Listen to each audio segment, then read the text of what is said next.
భారత్పై మరోసారి ఆగ్రహం వ్యక్తం చేశారు అమెరికా అధ్యక్షుడు డొనాల్డ్ ట్రంప్. రష్యా నుంచి మన దేశం క్రూడ్ ఆయిల్ కొనుగోలు చేస్తుండడం చూసి ఆయన తట్టుకోలేకపోతున్నారు.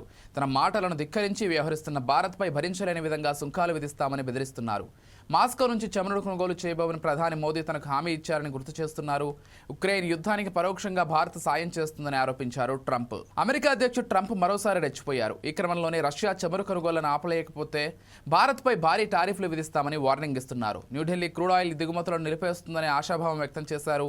ఈ విషయంపై రష్యా నుంచి భారత్ చమురు కొనుగోలు చేయదని ప్రధాని నరేంద్ర మోదీ తనకు వ్యక్తిగతంగా హామీ ఇచ్చినట్లు చెప్పుకుంటున్నారు అమెరికా ప్రెసిడెంట్.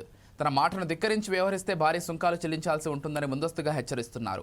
భారతదేశ చమురులో దాదాపు 1/3 రష్యా నుంచి వస్తుందన్నారు Trump.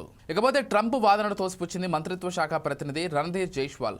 America president Donald Trump భారత ప్రధాని నరేంద్ర మోదీ మధ్య ఇటీవల జరిగిన సంభాషణల గురించి తనకు తెలియదన్నారు. భారత్ అమెరికా మధ్య ఇంధన సహకారంపై చర్చలు కొనసాగుతున్నట్లు ఆయన వెల్లడించారు. రష్యా చమురు కొనుగోలును నిలిపేయడానికి న్యూఢిల్లీ అంగీకరించిందన్న ట్రంప్ వాదనను ఆయన ధృవీకరించలేదు. అమెరికాతో ఇంధన సంబంధాలను మరింత పెంచుకోవడంపై నిరంతర చర్చలు జరుగుతున్నాయని మాత్రమే ఆయన తెలిపారు. ఏడాది స్టార్టింగ్లోనే వస్త్రాలు, మెడిసిన్ సహా కీలక ఎగుమతులపై 50% సుంకాలు విధించారు ట్రంప్. భారతదేశం రష్యా నుంచి ముడి చమురును దిగుమతి చేసుకోవడం కొనసాగిస్తే ఈ సుంకాలు అలాగే కొనసాగడమే కాదు, ఇంకా పెరగొచ్చని ముందస్తు హెచ్చరికలు జారీ చేశారు. కొన్నేళ్లుగా రష్యా భారతదేశానికి అతిపెద్ద చమురు సరఫరాదారుగా అవతరించింది. ఆ దేశానికి సంబంధించిన మొత్తం ముడి చమురు దిగుమతుల్లో దాదాపు 1/3 అందిస్తోంది. ముఖ్యంగా రష్యన్ ముడి చమురును భారత్కు తక్కువ ధరకే విక్రయిస్తోంది.